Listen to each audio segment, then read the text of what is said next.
Graça e paz, amado, corra linda do Senhor, maravilha do Eterno, príncipes e princesas, joia preciosíssima, mais um café com Deus, com o pastor Maurício Loureiro.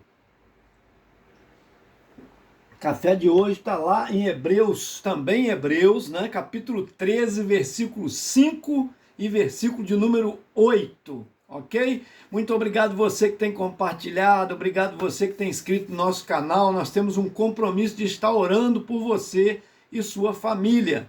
Você que não se inscreveu, corre lá, gente, nas letrinhas azuis, tem um linkzinho, clica lá, te direciona para o YouTube. Lá você clica em inscrever-se, não paga nada, não precisa preencher nada e clica no sininho para receber todas as notificações, ok? Está escrito assim na palavra do Senhor, lá em Hebreus capítulo 5, capítulo 13, versículo 5 e versículo 8. Diz assim: seja a vossa vida sem avareza, contentai-vos com as coisas que tendes, porque ele tem dito: de maneira alguma te deixarei, nunca jamais te abandonarei. Versículo 8, Jesus Cristo ontem e hoje é o mesmo e o será para sempre. Eita, corra linda, hein? Maravilha! Podemos aprender muitas coisas aqui, meus amados e amadas. Começando que, às vezes, a gente fica tão ansioso pela vida, pelas questões da vida, em conquistar alguma coisa, e muitos entram em embaraço por causa disso. O autor aqui de Hebreus, ele traz vários ensinos nesse capítulo todo. Ele escrevendo, ele traz para nós várias observações, né? A começar nos versículos iniciais, ele fala sobre o amor fraternal. Ele começa falando assim, olha só: seja constante o amor fraternal, né? O amor fraterno, o amor para com todos, porque Deus é amor. Então ele derramou o seu amor por nós, a prova do seu amor em seu Filho Jesus. E nós precisamos amar as pessoas. Ele continua nos ensinando a praticar hospitalidade, a visitar os presos, aos necessitados, socorrer as pessoas. Então isso é muito importante. Os versículos seguintes, que é o versículo 2 e 3, fala sobre isso. O versículo 4 fala sobre a importância do casamento. Deus quem criou o matrimônio. Ele diz: digno entre todos seja o leito sem mácula. O matrimônio, o leito sem mácula. Então, o que é sem mácula? Aquele que não mancha, aquele que não trai, aquele que é confiável, aquele que ama. Amém? Aquele que investe no outro. É isso que Deus se agrada.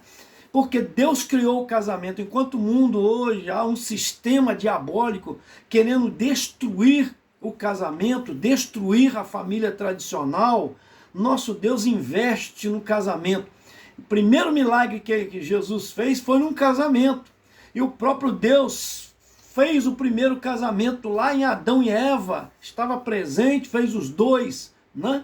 E o boneco de barro fez Adão, e da costela de Adão ele fez Eva, para que eles vivessem juntos. Deus é a testemunha daquele casamento, e diz: crescei-vos e multiplicai-vos. Quer dizer, eles podiam ter relação sexual. Então tem gente que pensa que era proibido. Não, né? Deus não quer a promiscuidade, o sexo sem compromisso. Deus criou o sexo para a gente desfrutar dele, mas dentro do compromisso do casamento, do relacionamento conjugal. Amém? Aí continua ensinando para nós acerca de honrar, né? E orar e sustentar os líderes religiosos, os pastores, os sacerdotes na época, né? Eles não precisavam trabalhar, as tribos é que enviavam os dízimos e as ofertas para que tivesse suprimento para eles. Não é diferente hoje. O próprio Jesus ensinou isso, que devia honrar os líderes, aqueles que trabalham no templo, aqueles que cuidam das coisas religiosas. A Bíblia diz: não deve tampar a boca do boi que debulha. Então, se ele é um trabalho também. Tem gente que acha que o pastor não trabalha, tem gente que acha que um líder religioso não trabalha. Às vezes trabalha muito mais do que outros. Por causa de quê? Porque ele trabalha de madrugada quando alguém procura ele, quando alguém está passando por aflição, pensando num suicídio, ele pensa em ligar para quem? Para o líder dele. E o líder tem que estar pronto a ouvi-lo. É diferente de um médico que vai dizer, não, amanhã você vai no consultório. Claro que for um caso de emergência, ele vai atender, mas um exemplo, um advogado, não, eu vou marcar um dia tal para você ir. Então, trabalha muito o líder religioso. Então ele é digno de receber salário, porque antigamente eram alimentos que eram dados, né? Sustento, roupa, todo suprimento, todo necessário. Hoje, a moeda de troca, o poder de compra é o dinheiro, que é para adquirir a roupa, a comida e tal. Então, ele ensina isso para nós nos versículos 7, no versículo 10, no versículo 17. Olha só, quantas observações. 17, obedecer aos vossos guias, os vossos líderes, sede submisso para com eles, pois velam por vossas almas como quem deve prestar contas, para que façam isso com alegria e não gemendo, porque isso não aproveita a vós outros. Então, quer dizer, não seja um peso para os líderes, abençoe eles, é isso que ele está ensinando para nós aqui, e aprendemos sobre também fugir das seitas, dos ensinos, que não é esse que Jesus trouxe, que não é esse que os apóstolos, que são a coluna desse grande edifício chamado igreja, ensinou. Então, vem outros torcendo as escrituras, querendo trazer novidades, trazer coisas diferentes. Então, não dê crédito a isso, ele fala isso no versículo 9, tá? E aí, o versículo 11 e 12 fala sobre o sacrifício de Jesus, como Jesus se sacrificou, né, por nós. Então, o valor disso, nós devemos valorizar esse sacrifício do nosso Senhor. E lembra que a nossa morada não é aqui. Às vezes tem gente que querendo conquistar tantas coisas aqui e juntar tanto tesouro aqui. Ele lembra no versículo 14 que nós estamos numa caminhada para os céus. É lá que nós devemos pensar que o arrebatamento está muito breve. Jesus vai buscar a sua igreja. Olha o que está acontecendo. Você já ouviu falar da nova ordem mundial? Você já ouviu falar sobre Illuminati? Pastor, isso é teoria da conspiração? Não, estão discussando isso na ONU.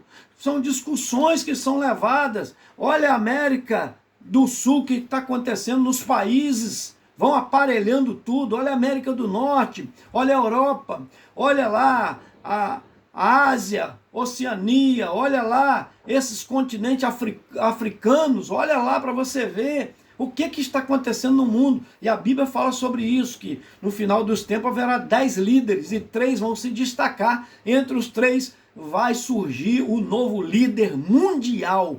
Que é isso, pastor? Isso é absurdo. É bíblico, meu amigo, eu creio, minha amiga, na palavra de Deus. Então o Senhor está preparando. E coisas que Jesus disse que nós viríamos no final dos tempos, nós ficaríamos de boca aberta, né? Ainda tem quem diz para ele, você vai ver coisas, você vai ver coisas. Quer dizer, minha avó dizia, a Bíblia diz também, já dizia há muito tempo atrás que nós viríamos coisa absurda. Famílias sendo esquartejadas. Olha aí no Brasil o que está acontecendo. Famílias inteiras sendo mortas. Olha, pais matando filhos. Uma mãe matou uma criança de 11 anos outro dia. Outro dia, tem um tempo atrás, um casal de homossexual cortou, né, o sexo do menino para fazer de menina, deixando em casa, sofrendo mais de ano com aquilo, depois matou a criança, porque a criança não queria ser o que eles queriam, e tantas coisas mais acontecendo por causa de herança, por causa de dinheiro, famílias aí inteiras. Você vê aí uma deputada que foi condenada, com um monte de filho lá que criava, e estava tendo caso, e olha o escândalo que foi aquilo, não é verdade? Mandou matar o próprio marido, segundo a justiça, né? Apurou as investigações, coisa terrível, dentro da igreja acontecendo, escândalos terríveis, coisa que lá fora a gente sabe que acontece, mas dentro da igreja, às vezes você vê coisas acontecer e fala, não é possível, está igual lá fora, tem casa que está pior. Mas é fim dos tempos, meu amigo, minha amiga. Não olhe para essas coisas, olha para Jesus, que é o autor e consumador da nossa fé, que levou o nosso vitupério, a vergonha, né? O escárnio publicamente, mas tudo isso suportou porque nos ama, veio para nos salvar. Dê valor a essa salvação que foi para você de graça, é dado de graça, mas custou um alto preço para ele, para o Filho de Deus. Então valorize cada chicotada que ele levou, coroa de espinho, cravaram as mãos e os pés dele naquela cruz horrenda, e lá ele suportou tudo. Por quê? Porque me ama, porque te ama e quer te salvar. Amém? Nós estamos caminhando para o céu, meu amado. Eu quero orar por você em nome de Jesus, minha amada. Pai, toma nas tuas mãos essa vida. Deus, repreende toda dureza de coração. Abre, Senhor, o entendimento para que haja uma rendição ao Senhor em nome de Jesus. Eu oro também, ó Deus, pelos pedidos de oração da Yolanda Pinho. Toma o tornozelo da tua filha nas tuas mãos. O Senhor é médico dos médicos, não há especialista como o Senhor, só pode operar e colocar uma cartilagem nova, ossos novos ali. O Senhor é poderoso em nome de Jesus para fazer isso. A Alcina Lúcia também pede oração por sua família, pela saúde e força do marido também. Ó Deus, que está com diabetes, só pode curar aquela diabetes também em nome de Jesus. Ó Deus, a Rosaura Marques, que pede oração pela Adenilda, Deus, que passará por uma operação em nome de Jesus, ser com ela. O Senhor é o cirurgião dos cirurgiões. Toma nas tuas mãos a Lena Mendes, pede oração pela vida espiritual e pela sua família também, em nome de Jesus. A Nelma Kumaru, também, ó Deus, pela vida da tua filha, pelos filhos e netos dela. Elisângela Aparecida e família, Kleber Toledo e família, Fran Alves e família, Rosimari Diogo e família, Marília Pereira e família, a Cláudia Flávio Pereira e família, Maria José Silva Santana e família, Jéssica Rosa e família e Isael Rodrigues, lá de Seropédica, Rio de Janeiro, e a sua família em nome de Jesus. Esse foi mais um Café com Deus. Gente, senta o dedo e me ajuda na evangelização. Aleluia!